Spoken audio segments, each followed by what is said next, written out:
네, 여러분 안녕하세요. 오늘은 중세 국어에서 유성 맞차름 계열의 소멸에 대해서 한번 같이 알아보도록 하겠습니다. 먼저 이 얘기를 하기 전에 우리가 알아놔야 될 게 중세 국어를 배울 때 분명히 현대 국어와 다른 점이 있다는 겁니다. 그도 그럴 게 우리가 15세기 정도에 세종대왕이 훈민정음을 창제하고 그것을 반포했는데 지금은 굉장한 시간이 지났잖아요. 그럼에도 불구하고 기본적인 형태에서는 전혀 변하지 않았다는 거, 또 원리를 그대로 쓰고 있다는 점, 그런 점이 이제 한글의 우수성과 세종대왕님이 얼마나 과학적인 문자를 만들었는지 그런 부분을 알 수 있습니다. 그래서 세종대왕이 만든 문자는 28자고 현대국어에서는 24자를 쓰고 있다. 우리가 이렇게 일반적으로 배웁니다. 이 과정 속에서 우리는 이런 초성자를 배우는데요.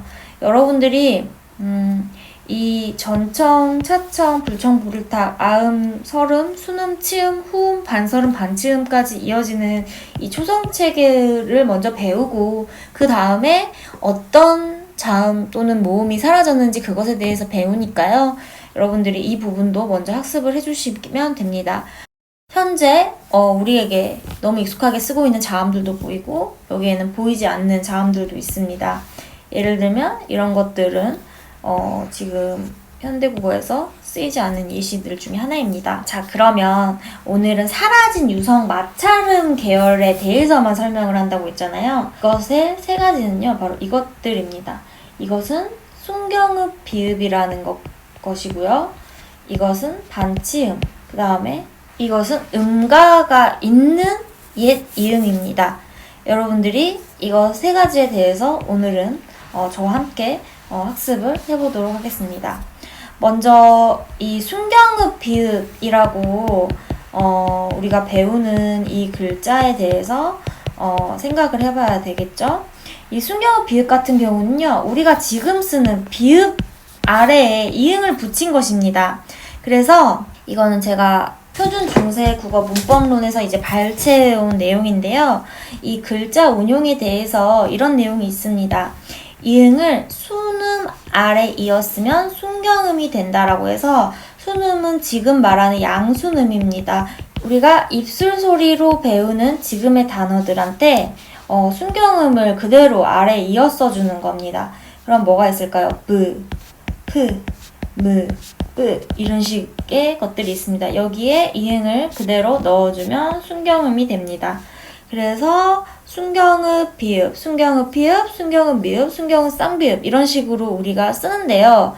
물론 이 순경읍 자체가 오래가지는 못했습니다. 하지만 발음적인 측면에서는 굉장히 과학적이고 또 영어 발음을 비교를 해서 설명을 한다면 이 당시 더 외국어 발음이 더 자유자재로 할 수 있었다는 점을 알 수가 있는데요. 그 점에 대해서 제가 설명을 해드릴게요. 우선 순경읍 비읍 같은 경우는요, 어떤 음에 가까우냐면 무의 발음에 가깝습니다. 그래서 여러분들이 영어를 공부할 때 어려운 점이 있어요. 예를 들면 우리가 baby와 victory를 배우죠. 그랬을 때 우리 이거 baby는 비읍으로 쓰고 이거 역시 비읍으로 씁니다. victory. 근데 우리 콩글리시라고 하잖아요. 영어 발음이 baby의 V하고 victory의 V하고는 달라요. 하지만 현대 한국어에선 이거를 똑같은 비읍으로 씁니다. 그러면 순경읍 비읍을 활용한다면 어떻게 하냐? 이건 그냥 maybe지만 이 경우에는 우리가 victory라고 할 수 있죠. 그래서 순경읍 비읍의 발음은요, victory의 V, V 이렇게 울리는 발음을 얘기합니다. 그래서 유성 맞차름이란 이렇게 울림 소리를 얘기하는 거예요. 자음 중에서 성대를 울려서 마찰을 하는 소리. 그게 바로 대표적인 게 우였습니다. 그래서 예시를 들어보면요, ver 이런 단어가 있었고요. 예전에는 더를 the 이런 식으로 얘기를 했습니다. 근데 이것들은요, 자연스럽게 어떻게 된다? 소멸이 된다. 그러면 이 순경읍 비읍은 어떻게 소멸이 되냐면요, 오 계열로 소멸이 됩니다. 자, 그래서 이거는 월, 그 다음에 더는 더 워 이런 식으로 오 또는 이렇게 우로 우 계열로 소멸된다는 사실. 그래서 여러분들이 이거 같은 경우 순경업 비읍이 또 비읍 불규칙과 연관이 되어 있습니다. 방금 예시로 들었던 the were 같은 경우 있잖아요. 비읍 불규칙은 모음으로 시작하는 어미 앞에서 오, 우가 나타나는 건데 지금 우리가 너분이 덥고 덥더라 같은 경우 보면은 이렇게 모음으로 시작하면은 이거 어떻게 돼요?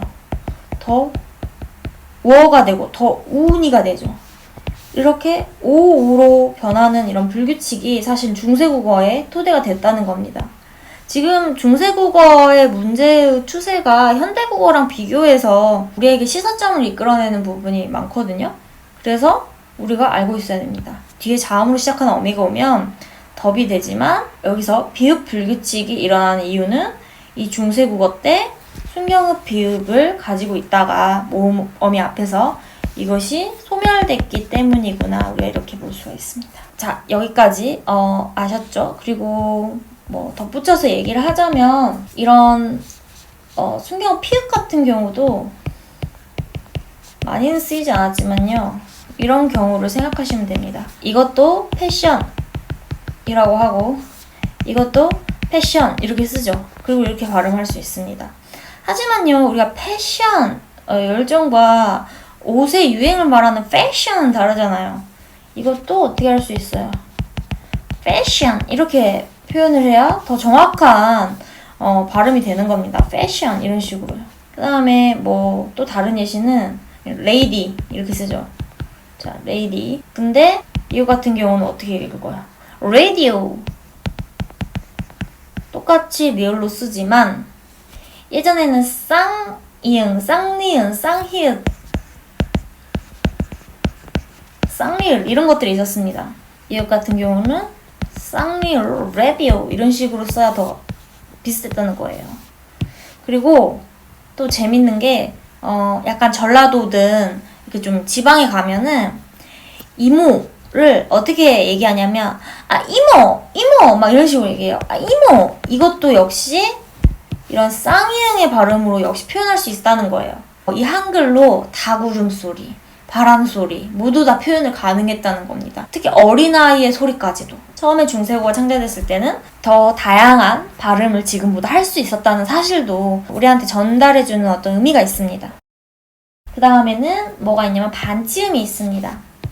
이거는요 시옷과 지읒의 중간 발음입니다. z. 영어 배울 때 Z 발음, zebra 할 때 Z 발음을 z 하면은 입술이 덜덜덜덜 떨리면서 얘 입술이 살짝 간지럽잖아요. 그런 발음이라고 생각하면 됩니다. 그래서 시옷 계열이지만 z, 유성 마찰이 된다고 해가지고 뭐라고 하냐면 반절인 치음이다 해서 반치음이라고 합니다. 치음이 이로 내는 소리잖아요. 시옷도 치음이거든요. 지금도 치조음으로 구분을 하죠. 이로 발음을 내잖아요. 그래서 반절 정도 치음의 성격을 갖는다는 거예요. 시옷 같은 경우는 대표적인 예가 이겁니다. 맞은 이런 식으로 발음을 했어요. 반치음 같은 경우는 자연스럽게 어떻게 된다? 탈락됩니다. 없어져요. 지금의 이게 바로 뭐냐면요. 마음이 됩니다. 이 아래아는 기본적으로 공부를 하겠지만 음절의 두 번째에서는 으 또는 아로 바뀌고 첫째 음절에서도 아로 바뀌는 이런 과정을 거쳐서 바뀌죠. 그래서 여기는 아가 되고 여기는 으가 돼서 마음이 되는 겁니다. 예전에는 맞음 이런 식으로 썼다는 걸 얘기해요.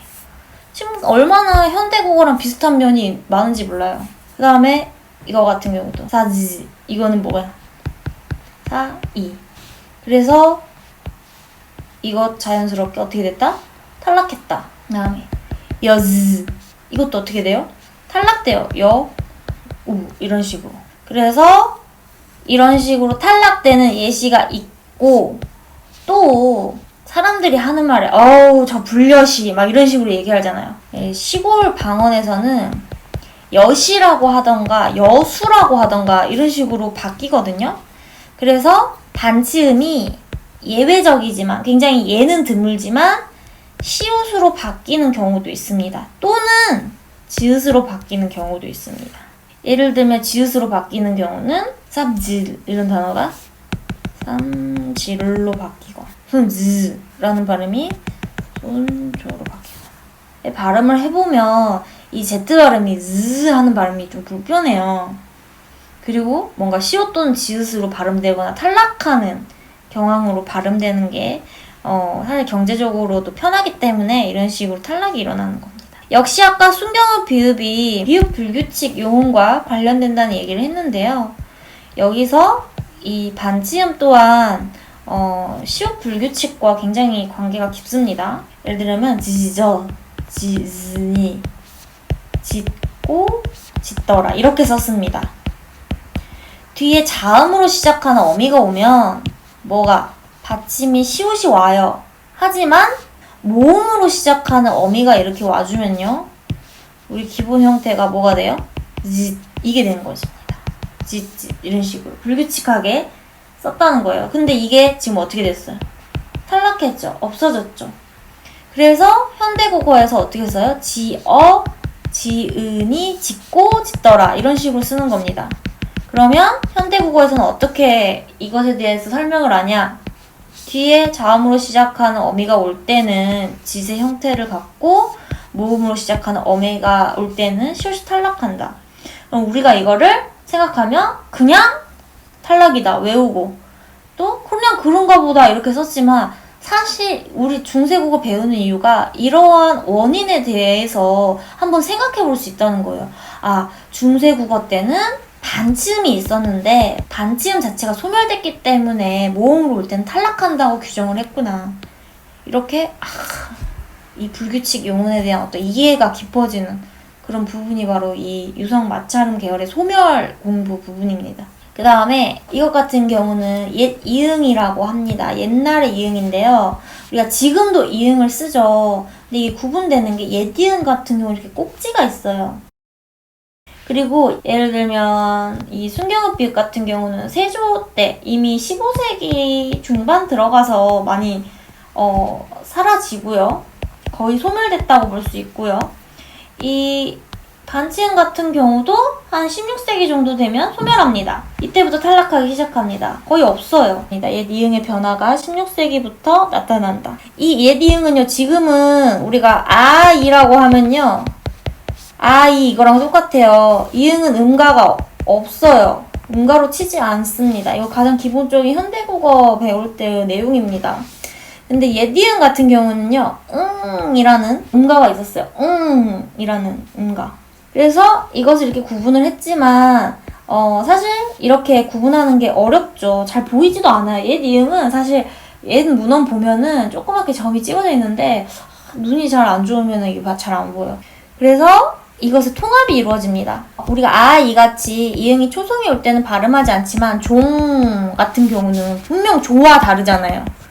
여기 이응의 음가가 있습니다. 이런 게 바로 옛 이응의 흔적입니다.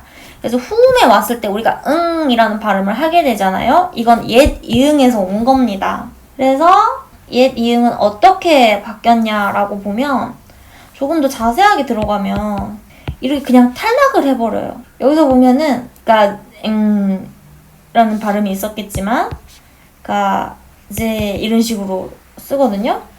그래서 그냥 이응 자체가 어떻게 되냐면 탈락돼요. cause, we 이런 단어도 어떻게 되냐면 cause 이런 식으로 탈락이 됩니다. 노랭 이런 식으로 발음했던 것도 노래 이런 식으로 그냥 첫 번째는 탈락하는 경우가 있고 그 다음에는 리을로 변하는 경우가 있어요. 벌앵 같은 경우는 벌레 이렇게 바뀌거나 달에다 같은 경우는 달래다. 그래서 어떻게 됐다? 탈락을 하거나 또는 리을로 변화하는 겁니다. 이런 걸 보고 리을, 이응 이렇게 왔죠. 근데 이게 리을 연쇄로 바뀌었다. 이렇게도 얘기하기 또 합니다. 이렇게 유성 마찰음, 순경읍 비읍과 반치음과 옛 이응이 이런 식으로 변화하는 과정을 거쳤구나 이렇게 볼 수 있고, 사실 요것들은요, 비읍 같은 경우는 요거 순음이고요. 그 다음에 반치음 같은 경우는 요거 치음이죠. 그 다음에 이 예디응은 아음입니다. 그래서 이렇게 아음 계열, 순음 계열, 치음 계열에서 유성음의 변화가 일어났구나 라고 정리를 할 수 있습니다. 오늘 강의 여기까지고요. 다음 시간에 다시 만나요. 좋아요와 구독 꼭 눌러주세요. 안녕.